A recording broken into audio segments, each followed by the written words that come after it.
Skip it 1 second. I think they're waiting for my camera to be.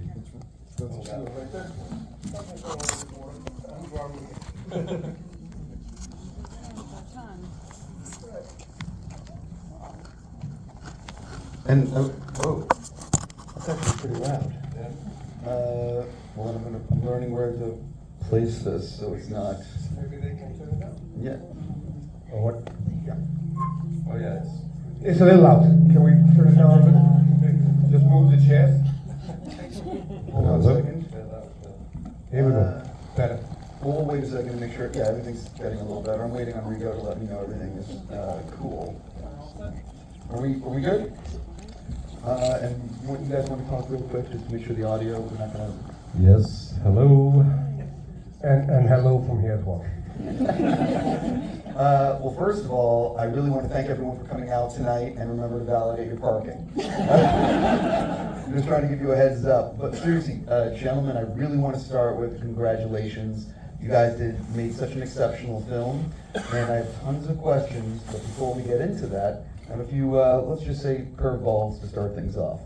For both of you, if someone has actually never seen anything you've done before, what is the first thing you'd like them watching, and why?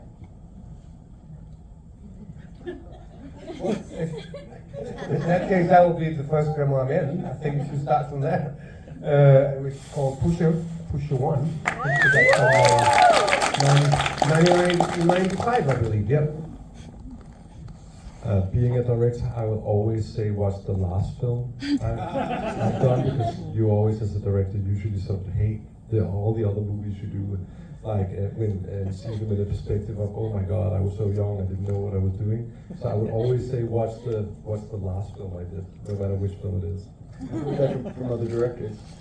For both of you, if you could get the financing to make anything you want tomorrow, what is the thing you'd like to make and why? Oh, yeah, I mean, I don't know, can you bring Bruce Lee back from the dead? How much money does that take? I'd like to be in a film with Bruce Lee and Buster Keaton. Yeah. I don't know what the film is about.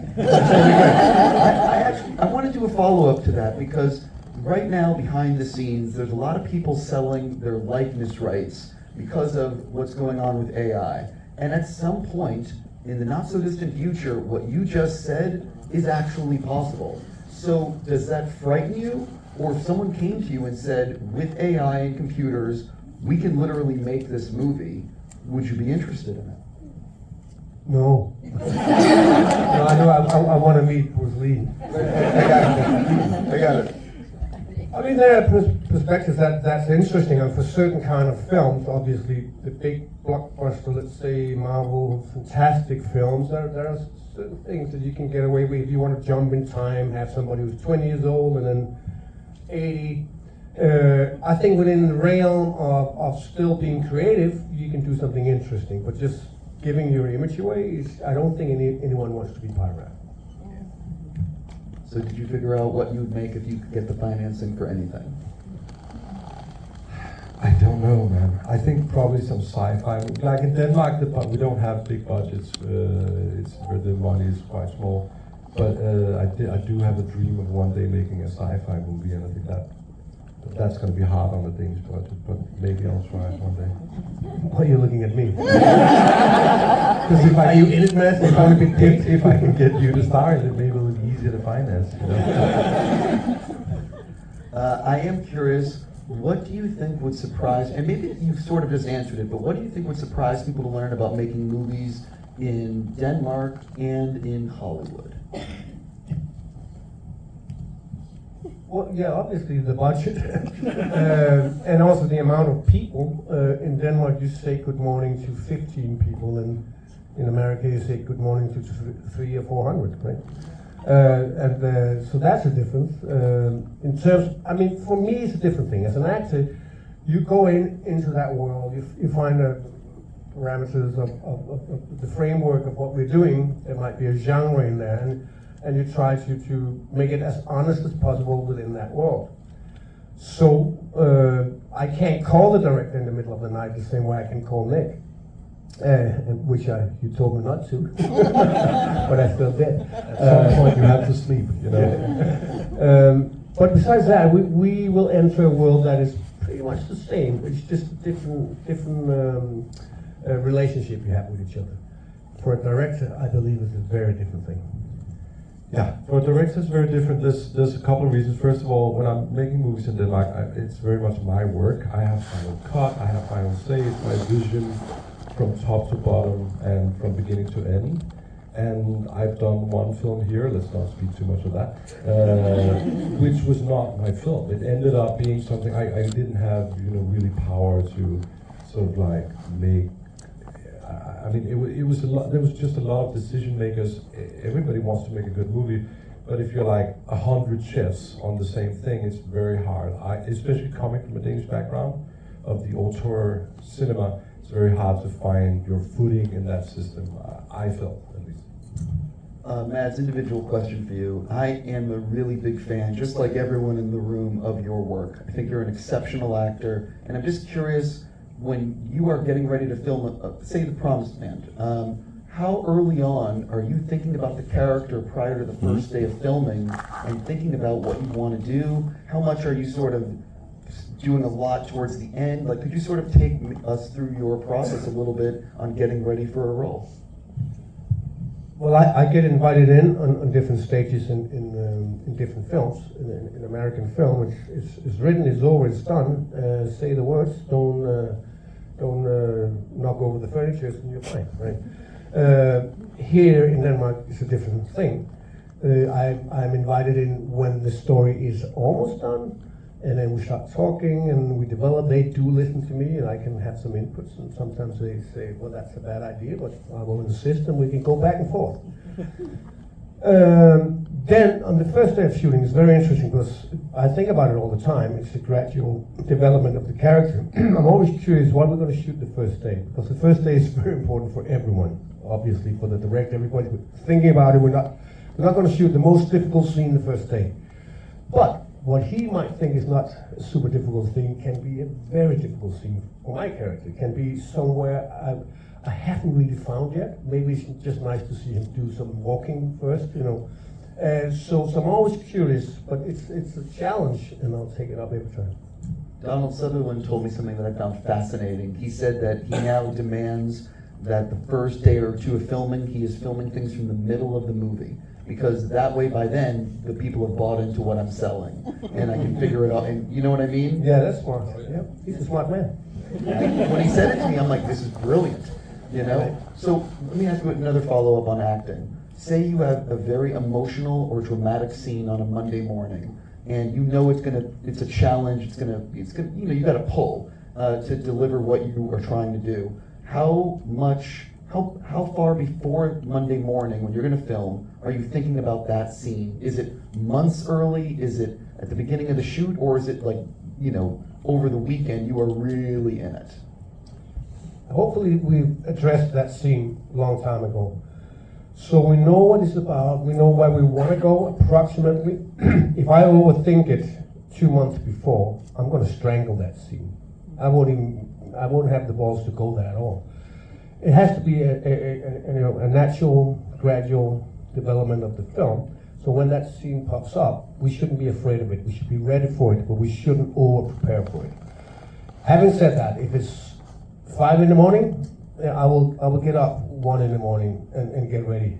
I mean, I'm not going to go straight into it, but I don't think you should overthink stuff. I mean, if we touched upon it, we're on the same page. Don't strangle it. Let it be a natural development.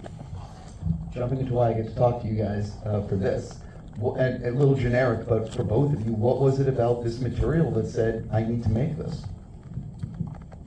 For me, it was it's a novel. This is an adaptation of a novel, and it was just reading the novel and just falling in love with the characters. I think the first character I fell in love with, sorry Matt, but that was not your character. That was the character of Anne Moose, the little girl. Yeah.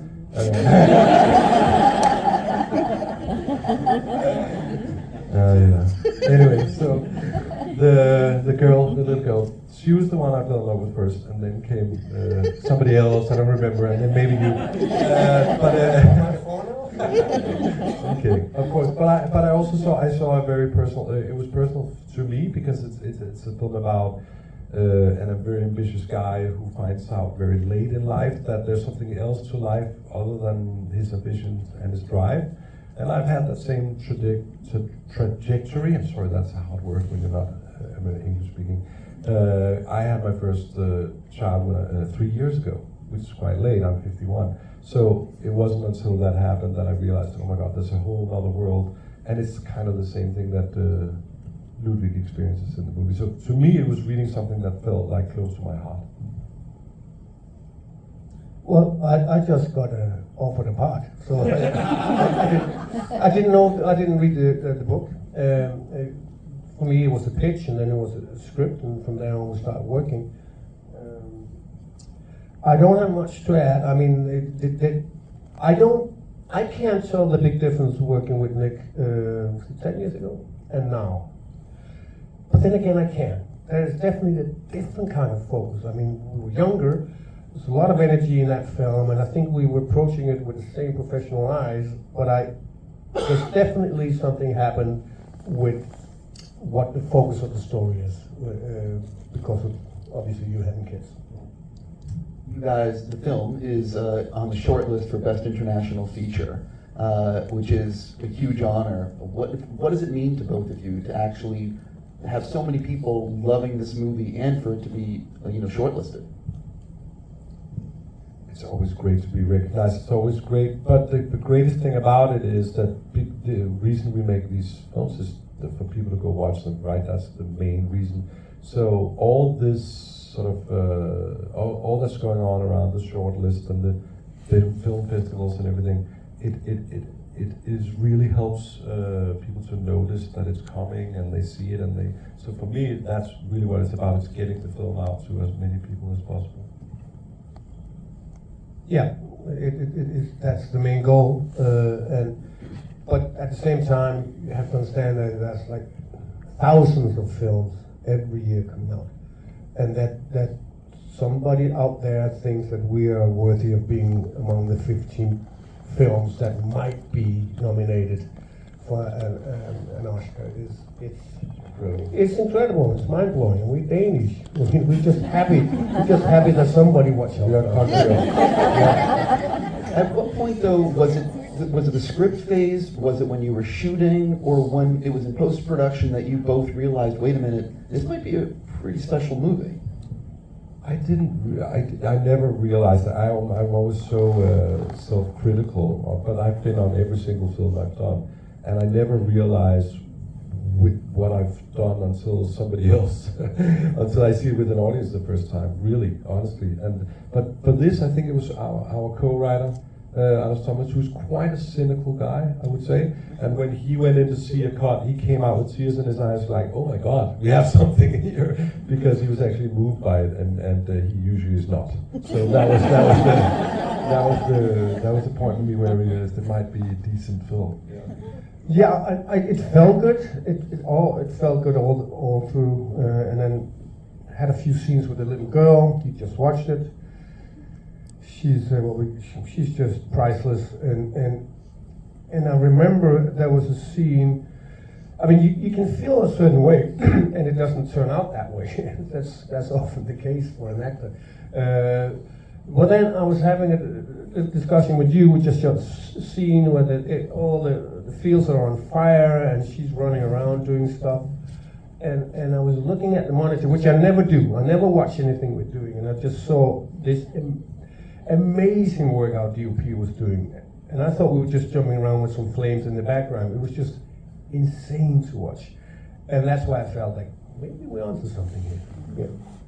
When you looked at the shooting schedule for both of you, what was a day that you had circled in terms of how the F are we going to do this? Or I can't wait to shoot this? For me, and because of the budget constraints, I think we had about $7 million to make this film. Every single day was like, oh my God, how are we even going to do this? So literally almost every day was like, there's no way. Like the fire scene and the snow and the rain and the thing. And every day is like trying to achieve something that has scope with very little money somehow. So but I always look forward to these things because it's a great challenge. But really what I enjoy the most and always have are the small intimate scenes between the actors. So I was always looking forward to these sort of like more melodramatic, if you would say, the dramatic scenes between just maybe you and Amanda who plays Aunt Barbara, or you and Melina who plays Emma Moose, and especially the scenes between you and Simon who plays Shingle. I was looking forward to those scenes a lot. Yeah, I was looking forward to all scenes, but I was also looking forward to the scenes where we had the budget in mind, which is always fun, because that reminds me of the first times we were shooting when we had a budget of, let's say, $200,000, and we just made a feature film, right?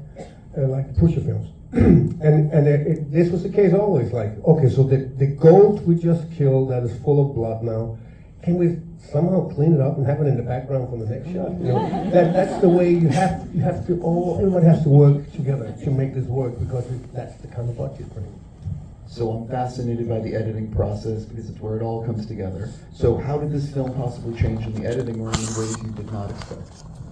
There was one big thing, because I mean it's 2 hours long, so it's already long enough.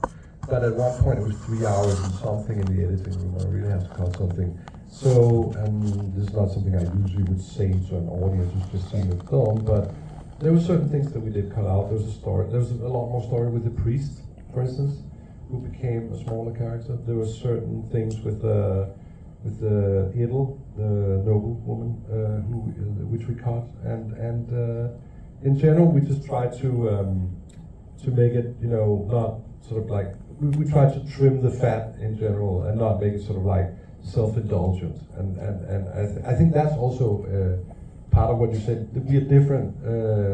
10 years ago, I would have probably been a little bit more in love with, oh, look at the wonderful work we've done, let's just keep that scene going for 10 minutes. And now I'm much more sort of like, no, we will service the story no matter what cost. So. Well, I'm still like 10 years ago. I like films that are 4 hours long. but I do get it. I mean, they shouldn't listen to me. Occasionally they should, but I'm the one who says no. It's fine. I mean, for me, a 4-hour film can feel fast, and a film that's 1.5 hour long can feel like very, very long. If it works, it works. I think they have the right mix in. Do you remember what was the last thing you cut out before you picture locked? Oh God, that's so specific. Yeah, I do remember. That was the scene with the priest. Actually, that was the scene with the priest where Ludwig and the priest are walking around in the heath and trying to find a spot for Ludwig to build the house. So yeah, that was probably the last scene that we cut, which was I think 3 days before the picture lock. Are you a fan of like extended cuts, or are you sort of like, for example, with this, you have a lot of deleted scenes. Is it something that you want to show people, or are you sort of like the theatrical cut is the movie? The theatrical cut is the movie, but there will be an extended cut, but that's purely for, I think, streaming. Now, a year from now, we have a sort of like a longer version going into the streaming something. And it's going to be called The Priest. The priest and the potatoes. Yeah. Sounds like a thrilling movie. No, I am a fan. I actually always watch the director's cuts, even if they're a little worse than the theatrical cuts, because I always I'm fascinated by the stuff that they thought would work, even, what that they had in the script. I love that. Mads, I'm curious, when was the last time, the night before the first day of filming, you were scared shitless about what you were about to step into on set? Like, was there a role that you were really nervous about right before filming began? No, I mean, things that doesn't work on paper will always scare the shit out of you, right? Scenes that are difficult and maybe emotional or very physical, but are right. They don't scare you as much as scenes that doesn't work. Scene that doesn't work and you haven't come to an agreement with your director, you just know what the day is going to be like. It's just going to be uphill battle, and that can scare me. Waking up maybe with a pain in your back and doing flying kung fu can also scare you. I tend not to be super afraid of things. I tend to grab it by the root. If there's something that bothers me and will make me afraid eventually, I will pick up the phone and meet up with the people and say, let's fix this, or make me comfortable. Something's not working here. So that's how I approach it. I'm about to open it up to the audience, but one last thing for you guys. I've spoken to a lot of actors, and they talk about how they really like doing a lot of takes. Spoken to directors, they really like doing a lot of takes, and some actors like a take or two, and they just want to move on. So for both of you, how many takes do you typically like to do on a movie?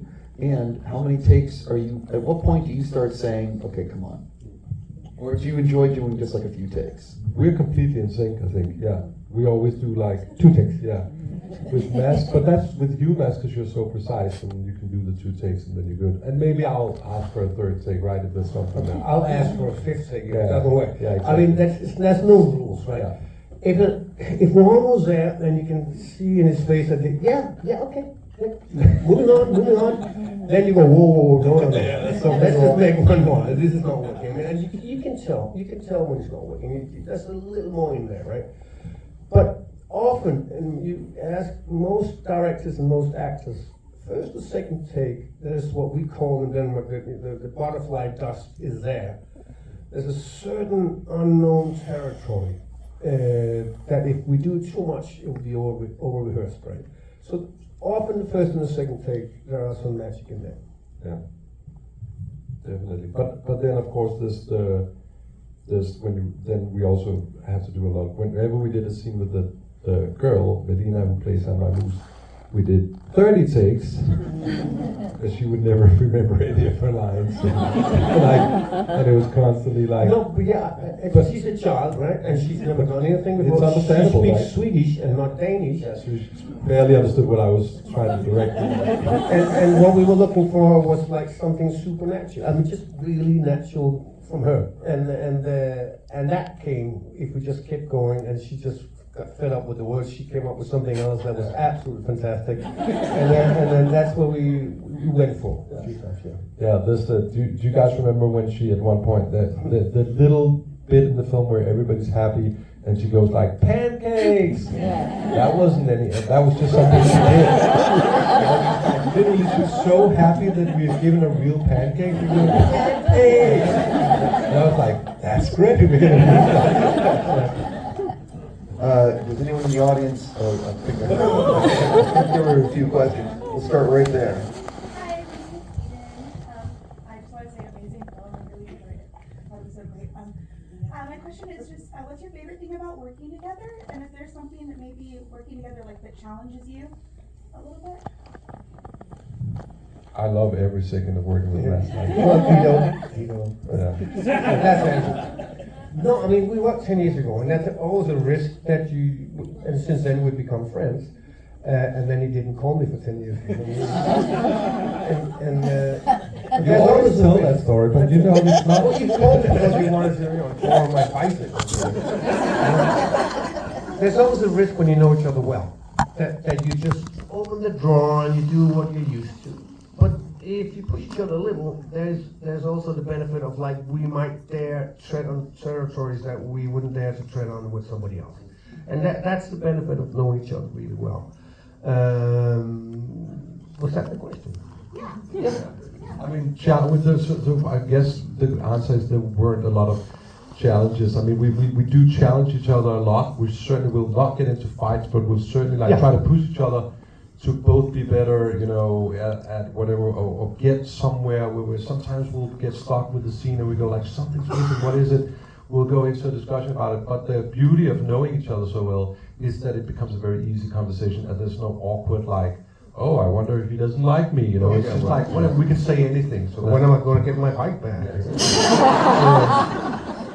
I think that the trust thing, there's a very good example in this film, the trust thing, because we're obviously dealing with circumstances coming from outside that is making this guy's life difficult and Barbara's life and the little girl, everybody's life difficult. But at the same time, we're also dealing with a person, a character, who's creating his own problems. I mean, there's plenty of times he could have turned left instead of turning right, So if you just turn left now, you can shape your story. Everything will be beautiful, but he is so stubborn. So he's creating his own drama. And the trust that we're talking about here is that was in there in the first version of the story. I thought it could be much more at a certain point. And Nikolaj had a hunch it could, but maybe we shouldn't go there too much because we don't want to lose sympathy. But then he trusts me to say, listen, we'll get it back home somehow. Just, we'll get it back home in this scene. And that's trust. Like, okay, let him be somebody we dislike for 68 pages. And then it happens. And that's trust. And so I think that was a very important part of the story originally, and also in the script. But we might not have gone so far with the character if we didn't trust each other. Yeah. You definitely helped enhance that part and made me courageous in terms of not trying to immediately create a character that we identify with, but is more sort of like hard to actually love, which really works so well for the film. Before we get to the next question, show of hands, who has a question? I just want to see something. Okay, so this is what I'd like to do, because your answers were great. We'll be short of However, that was, it was a great long answer, but we're going to bring it down so we can get through a lot more people. And we're going to go right Invite there. someone else. We're going to go right there. Quick question for both of you. Love the film. I'm a teacher. I'm going to Denmark for the first time this year. Know very little about it. Anything either of you would recommend I do in that country? Tivoli. Tivoli Gardens. Tivoli Gardens, that's always a winner. And I've heard the potatoes are really good. Mads, have you ever grown anything before? You did a lot of cultivating in this. Have you ever actually grown anything? Or not? Actually, my father-in-law, who's now passed away, he grew potatoes, and I did help him for a couple of seasons, so I knew a little about it. He was better than me, though. I'm going to go, I'm going to start right there. Thanks you both for being here. I loved the movie, and I just wanted to ask Maz, so what was it like preparing for the scene where Ludwig gets tortured by Schinkel and his henchmen? And Ludwig is such a stoic character, and yet he's going through this intense, brutal, emotional and physical experience. So what is it like how do you approach that? Is that different from other scenes? It's a strange thing, obviously, because I'm not getting whipped in real life. Sorry. So there's a timing thing going on there. So there's a technical thing we have to get out of the way. So we're both in the frame. I somehow have to know exactly when it hits, and we find a way that we have something that I can feel over. But then it's just super cold. And it's just like staying there. It's just super annoying. My knees are hurting. We're doing it for 8 hours, and staying there. And eventually, you just want to get out of the situation. And imagining something like that is what we do. We're professional imaginers or liars or whatever. And it's just diving there, and everybody hates you. The guys who are killing you, the guy who's the Baron. It's just it's a lonely, and you want to keep your face, so you're holding it in for a while, and eventually you can't, right? So I don't know how to approach that. It's just sometimes it's just in the room. You can just feel the menace and you just go with it. Right there. Hi, love the movie, it was amazing, I cried. I was wondering, I watched the movie Arctic too, and I was wondering, is this movie more physically challenging, or what was your most physically challenging movie? Arctic, you talked about a film called Arctic? Yeah. Well, I'm stranded at the Arctic. That was definitely more challenging in the sense that here, when the wind was blowing, it was cold, but we had a trailer over there, and we could get some food. That did not happen in Arctic. It was far, far away, so hours away. And when we got injured, which we did all the time, was just suck it up. Like, nobody's coming, you know. And here is your food for the day. So that was brutal, really brutal, and physically, right? But this was also, I mean, I'm 8 years older than I was when I did Arctic, so it was probably on the same level. You still look the same, you look great. Right there. First of all, it is wonderful to be in this space with both of you artists. Thank you. Well, also, Le Chiffre till I die. Well done. The sheep? Yeah. Okay, cool. But what inspires you both to do what you do? Easy for me. It's people like Nick. For me, I have the advantage of being the kid who never grew up. I'm a professional. I run around and get opportunities to do things that nobody else is allowed to. I ride a horse. I have a super cool hawk on my arm. I'm flying through the air in a kung fu fight. So I'm just waiting for people who have a vision and a dream to come along. And if I like that dream, it becomes my dream. So this is what keeps me going, is meeting people like Nick, or meeting Nick. And see the flames in their eyes, and then it flames me as well, and it's like, let's go. I'm surprised considering he has your bicycle. And I just love storytelling, and I don't know where it comes from. It's like making movies with my Star Wars figures when I was 7, and just going from there. It's been no looking back. I don't know where it came from. I just love it. I know we're towards the end of the Q&A. I know that you guys are cool with a few more, right? Sure. Yeah. I have not gone to the back, and I want to make sure. We're going to come back, I promise, as long as right over there. Yes.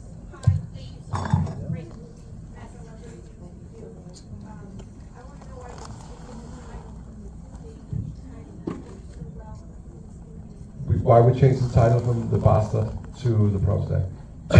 The US distributors have felt it was a little negative, I think.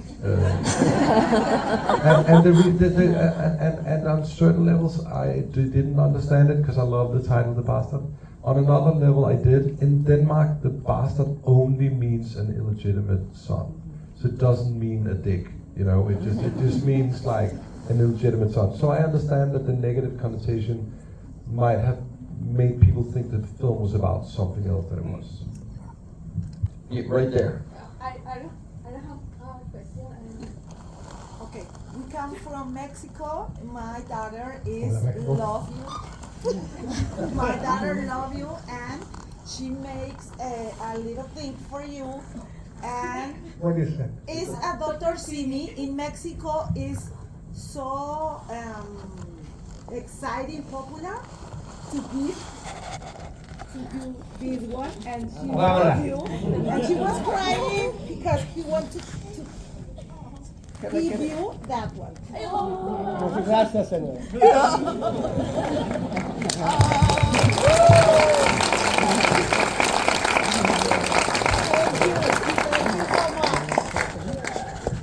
I love it. I honestly love it.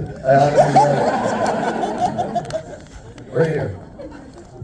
Nick, this is, I believe, your 6th time working with the cinematographer Locksmith. Right. Right. Right.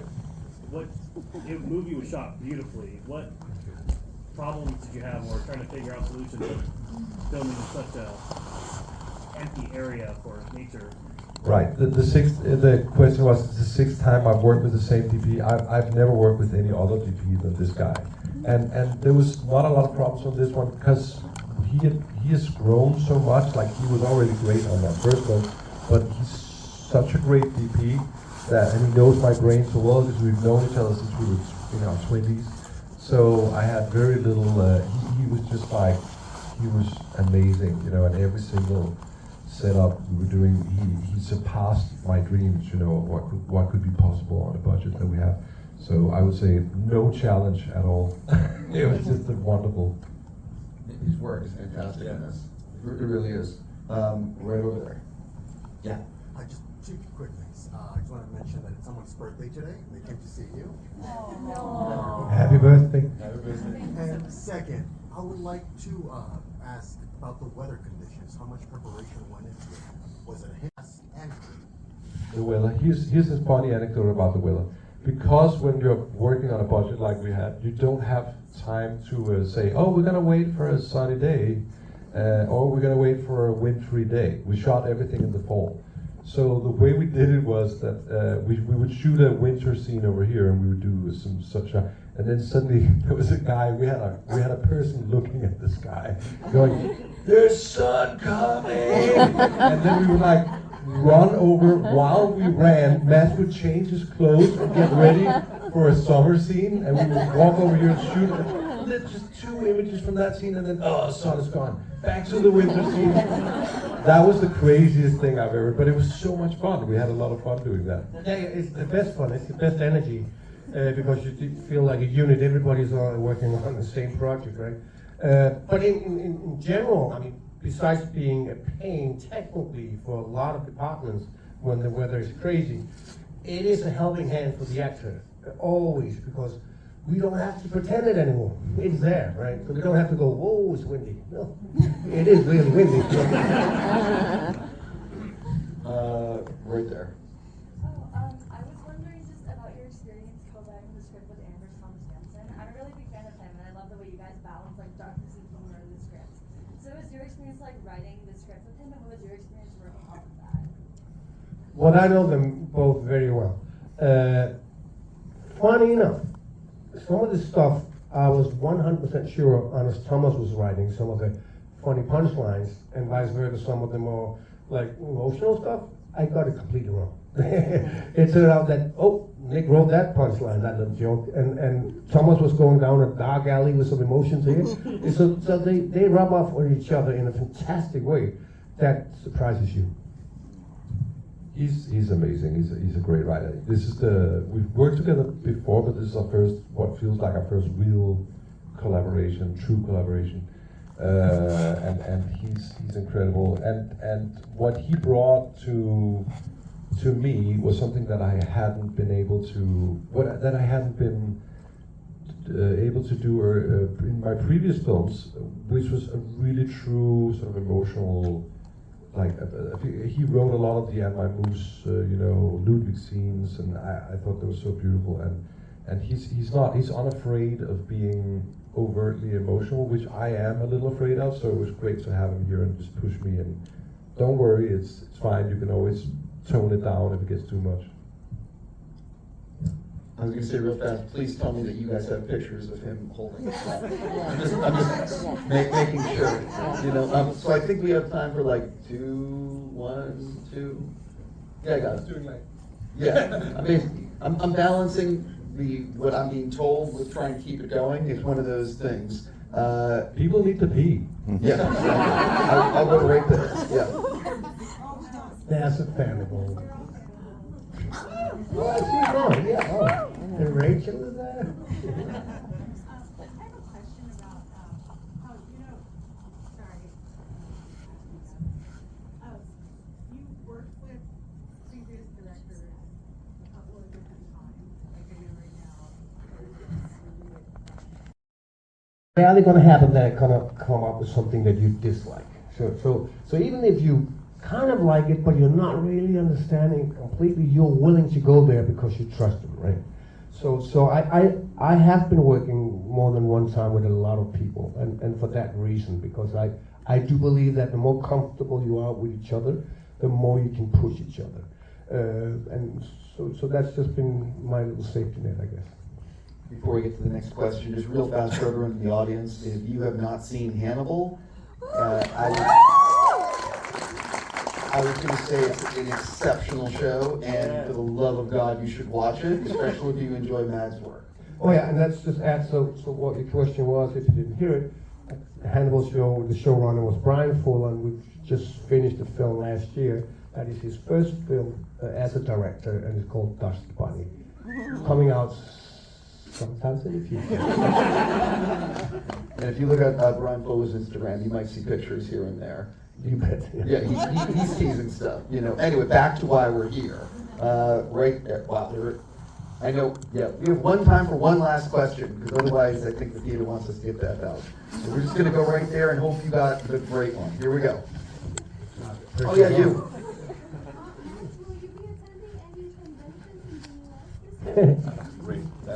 That's a good thing. I don't know. That's a terrible answer, but I don't know. It's always depending on if I'm working, if I do have the time off, or if there's something else I have to do. So I'm not sure at this point. Can I do a follow-up to that? Yeah. How many, have you done a lot of conventions? I actually don't know. Yes. I've done a few a couple in America, a few in London, and a few in Asia. I've been to Tokyo and Seoul a couple of times, and Osaka. Is it something that you enjoy? Is it something, you know It's what I mean? overwhelming. There's a lot of love in the room. When I say a lot, it's a lot.